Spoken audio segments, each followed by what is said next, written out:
Iyo, binabasa ko lahat.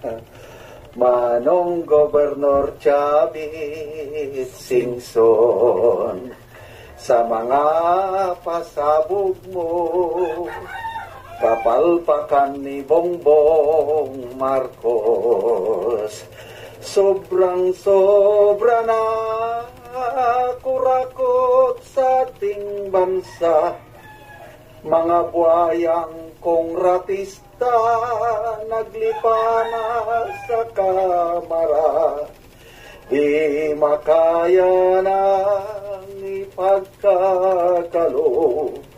Mamahaling hiyas ni gintong nilokob, ang aming dalangin, O Diyos, ay tanggapin.